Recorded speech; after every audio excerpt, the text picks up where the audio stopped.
부총리께 질의합니다. 예.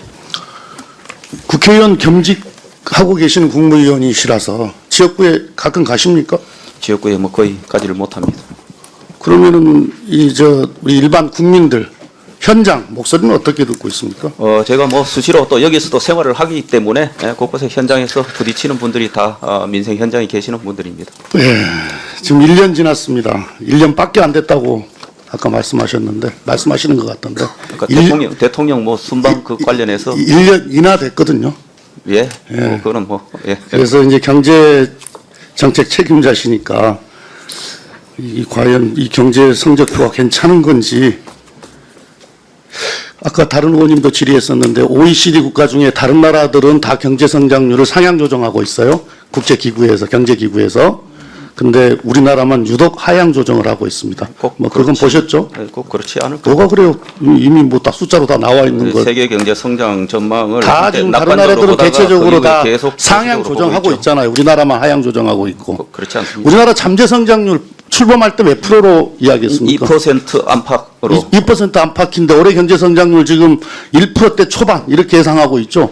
선진국 성장이 1.3%로 IMF에서 전망하고 있지 않습니까? 아니, 그러니까 우리나라 지금 경제 올해 성장률 한 1%대 초반 이렇게 예상하고 있잖아요. 잠재 성장률은 2%인데 예. 1%대 초반밖에 성장 못 거두면 그거 잘한 거 아니잖아요. 무역수지 적자가 지금 14개월 연속이에요.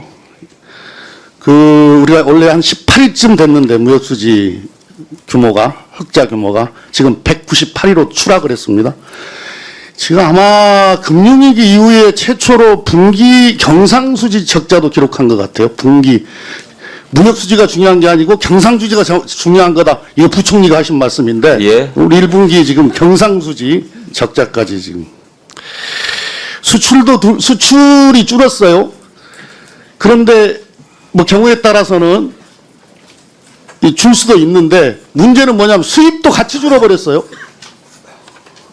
수출도 줄고 수입도 줄고 이건 무엇을 이야기하는 거냐면은 완전히 지금 우리 경제가 활력을 잃었다. 이렇게 보여지는 거 아니에요. 우리 부총리께서 존경하는 김종인 지난 대통령 선거 때 국민의힘 선거대책위원장께서 윤석열 정부의 경제정책은 없다. 그리고 윤석열 정부의 현재의 재정정책은 죽을까봐 자살하는 격이다. 이렇게 평가를 했던데 동의 안 어떻습니까? 예, 전혀 동의할 수 없죠. 예. 뭐 동의 당연히 안 하시겠죠. 근데 귀담아 들으세요. 이런 평가가 있어요.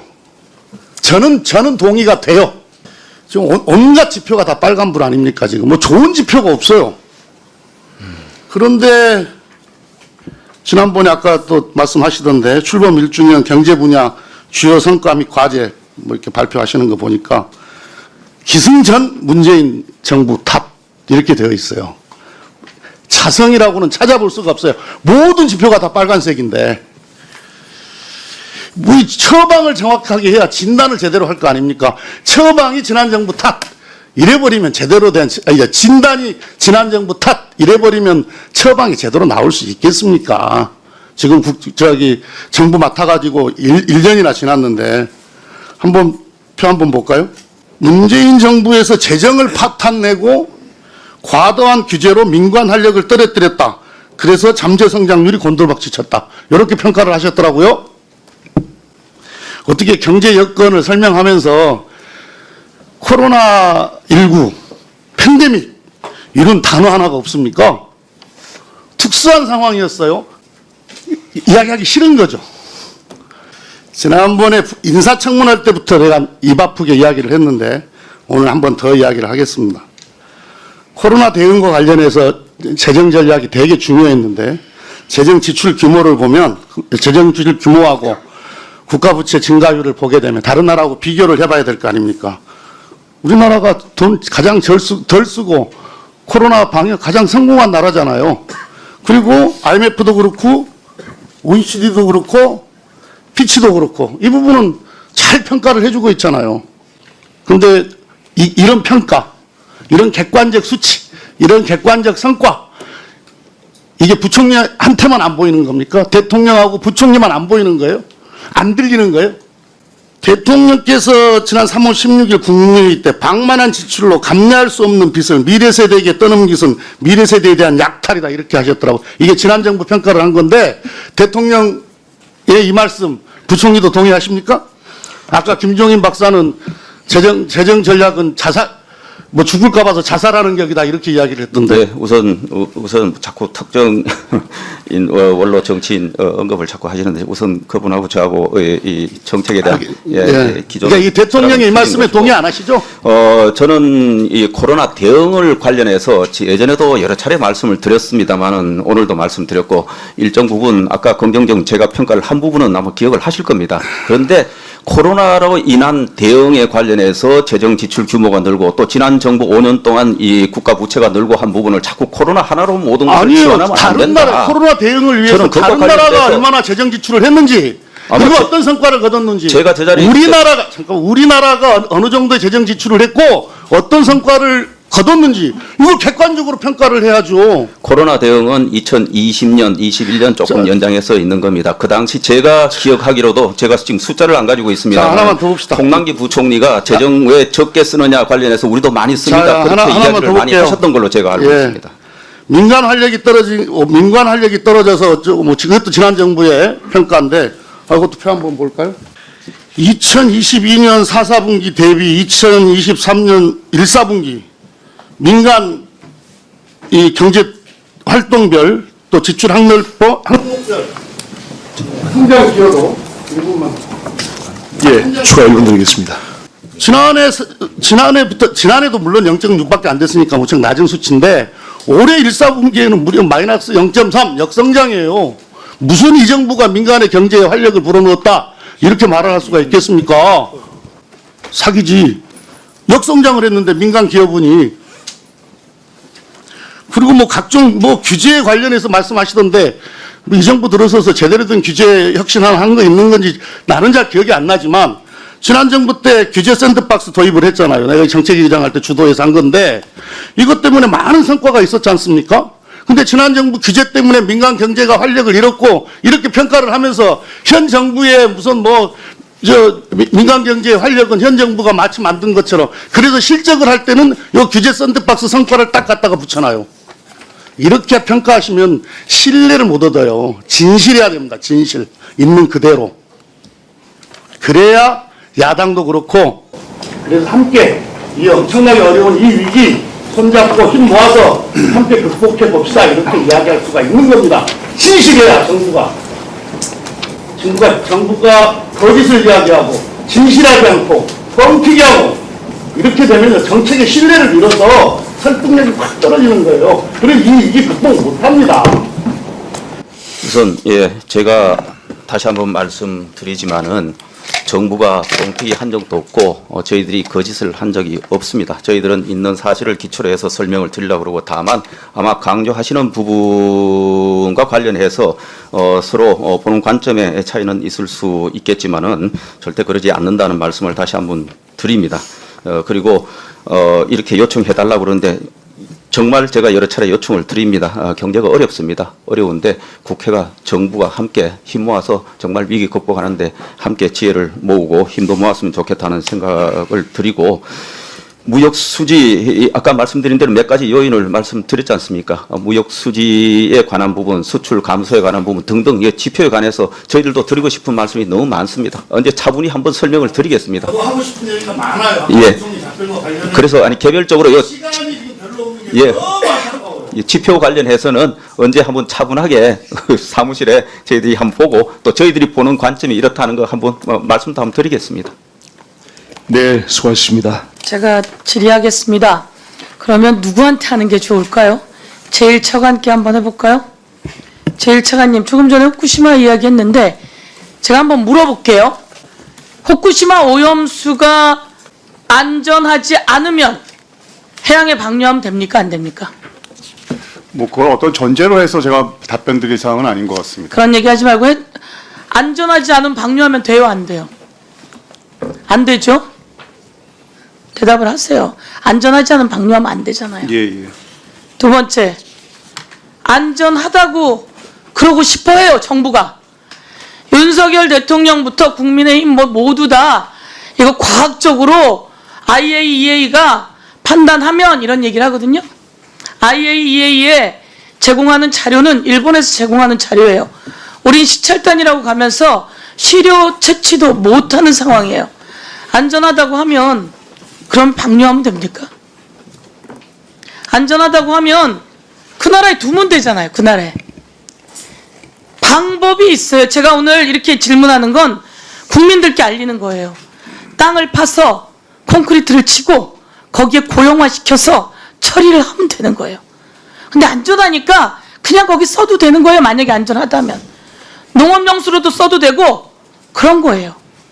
그런데 자기 나라에 두고 싶지 않아서 콘크리트를 치고 거기 고형화시켜서 처리를 하면 약 2조 4천억의 돈이 필요하다는 거예요. 그 정도 써야죠. 그런데 8천억이라고 하는 돈을 써가면서 안전하다고 홍보를 해대고 그리고 바다에 방류를 하면 340억밖에 안 된다는 거예요. 이런 걸 왜 대한민국 정부가 가서 대한민국 국민의 이해를 구해볼게요 라고 하는 얘기를 대통령이 했다며 일본 언론이 보도하게 하느냐 이런 겁니다. 이거 건드리기 쉽지 않은 문제인데 윤석열 대통령이 그렇게 하니까 어떤 정치인들이 거기 동조를 하고 있어요. 그래서 제가 드리고 싶은 말씀은 이런 문제가 대한민국의 위기를 가져옵니다. 다 보셔야 돼요. 그리고 이 문제가 지금 오늘은 제주도 해녀들이 바다의 해녀들이 전부 다 또 나섰다는 거예요. 대한민국의 경제적 위기가 여기서부터 또 구멍이 나고 있는 거예요.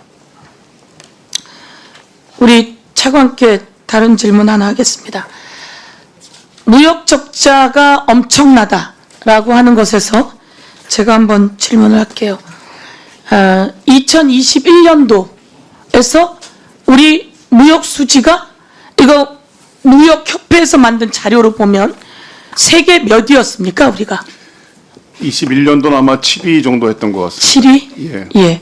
그런데 22년도 작년에 몇 위로 떨어졌습니까? 작년은 수출 관련해서 6위로 알고 있습니다. 수출이. 수출이 6위고 예, 무역 예. 수지가 몇 위로 떨어졌냐고요. 아, 예, 그건 22년 제가 11월에 예. 그건 제가 정확히 198위로 떨어졌다는 거예요. 그러니까 아유 의원님 세계적인 추세입니다. 이렇게 얘기하려면 뭐하러 정부가 있냐는 말입니다. 21년도 11월에 지금 말한 것처럼 6위, 7위 그리고 무역 수지는 18위 이렇게 되다가 22년도 11월에 100 떨어졌냐고요. 아, 예, 그건 22년 제가 11월에 예. 그건 제가 정확히 198위로 떨어졌다는 거예요. 그러니까 아유 의원님 세계적인 추세입니다. 이렇게 얘기하려면 뭐하러 정부가 있냐는 말입니다. 21년도 11월에 여러분이 해주셔야죠. 이 어려운 동안 현장은 어떻겠어요? 그렇지 않습니까? 현장은 어떻겠어요? 지금 악소리가 나고 곡소리가 나요. 그리고 지금 세수 감소, 법인세 감소, 여러분 이 법인세 감소 우리가 법안을 바꿨는데 이게 윤석열 정부가 법인세 감소하게 해달라고 계속해서 바꾼 거예요. 그게 이번에 적용된 건가요? 적용은 됩니다만은 사실 그 영향으로 해서 법인세가 빠졌다고는 보는 거는 무리가 있다고 봅니다. 그렇죠. 네. 그러면 말이죠. 그게 적용도 안 됐는데 6조 8천억 정도가 빠졌어요. 적용되면 또 어떻게 되는 거예요? 훨씬 더 줄어드는 거 아닙니까? 그렇잖아요. 소득세는 7조 1천억 정도가 빠졌어요. 겨우 몇 월이에요 지금? 그러면 그 법안이 적용되면 더 빠진다는 거 아닙니까? 그렇죠. 그거는 뭐 이미 예산안에 다 반영이 돼 있는 상황이기 때문에 그것 때문에 더 빠진다라고 매도하는 건 아닐 것 우리가 올해 같습니다. 세수가 얼마 들어올 거라고 예상했어요? 전체는 뭐 400조 정도 지금 들어오는 걸로 세수는 잡혀 있습니다. 그걸 예산안에 반영했는데 그 400조에 구멍이 안 나겠다고 반영이 된 거예요? 그 반영해서 400조 했는데 벌써 구멍이 뻥뻥 나고 있잖아요. 그래요 안 그래요 장관님? 질문 제가 좀 답변을 드리도록 하겠습니다. 우선 첫 번째 그 무역 수지 문제인데요. 그러니까 일반적인 세계 경제하고 우리나라 경제하고 좀 다른 면이 두 가지가 있습니다. 특히 우리나라의 이제 특징적이라고 할 수 있는 거는 첫 번째는 우리나라는 이제 에너지 다소 비용에 에너지 굉장히 수입으로 전적으로 의존하는 것이 나라인 것이죠. 그러니까 일반적으로 에너지를 자체적으로 생산을 하고 그렇게 하면 그럼 그전에는 에너지 수입 안 해요? 그렇기 때문에 그전에는 에너지 수입 안 해요? 그렇기 때문에 에너지 가격이 굉장히 높이 올라가는 측면에서는 해결하려고 해야지 자꾸 아까도 그렇고 에너지 얘기하고 이렇게 하면 어떻게 해결이 되냐는 겁니다. 원님 제가 좀 설명을 드릴 테니까 좀 들어주셨으면 하는데요. 설명을 그러니까 내부 진단을 제대로 해야지. 예, 좀 마무리해 주시기 바랍니다. 네, 다른 걸로 돌리면 시간이 많이 지났습니다. 예, 의원님. 그 말씀드린 대로 그러니까 에너지 다소 비용이고 그리고 우리는 대외 의존도가 다른 나라보다 좀 높기 때문에 일반적인 다른 나라들의 경제 상황하고 지금이 저희가 조금 불리한 위치에 처해 있다는 걸 일단 말씀을 드리고요. 법인세 문제는 앞서 말씀드린 대로 저희가 항상 세수 문제는 저희가 예산안에 따라서 이게 감소한 것이 아니고 작년 하반기부터 급격히 경기가 이제 나빠지기 시작하는데 법인의 수익이 나빠진 거는 금년 초에 이제 나오게 되는 거 아니겠습니까? 저희가 그 결선을 하고 나서 그거의 결과로 해서 지금 법인세가 굉장히 안 좋게 수입이 안 좋다는 거는 좀 말씀을 드리겠습니다. 네. 예, 드리는 말씀은 마무리해 주시고 나중에 추가 또 질의하실 기회를 드리겠습니다. 의원님. 반영해서 예산을 짰습니다. 라고 했는데 반영했는데 반영이 아직 들어가지도 않았는데 확 세수가 뜨는 거 아니에요. 세수가 뜬다는 이유는 뭡니까? 부가가치세는 5조 6천억이 들었어요. 벌써 몇 개월 되지도 않았는데 그러면 현장에는 얼마나 어려운지 알아야 되잖아요. 제가 드리는 말씀은 여러분은 기재부예요. 대한민국의 경제를 책임지고 있는 기재부. 영업사원 이런 뭐합니까? 달려다니면서 반도체 영업하든지. 예, 스윙 의원님 알겠어요? 질의 마무리해 주시기 바랍니다. 이런 부분을 알겠습니다. 네네. 죄송합니다. 이런 부분을 좀 더 보시고 여러분 우리들한테 공급망도 오고 재정준칙도 오고 잘 오더라고요. 잘하셨어요. 그런 것도 열심히 하시고 다른 것도 더 열심히 하는 모습을 보여주셔야지 함께 해결해 나갈 거 아닙니까? 그런데 자꾸 전 정부 탓, 에너지 탓, 뭐 이런 거 다 하지 말고 내부에서 해결 방안을 만들어 주십시오. 예, 알겠습니다. 만들어 내십시오. 네.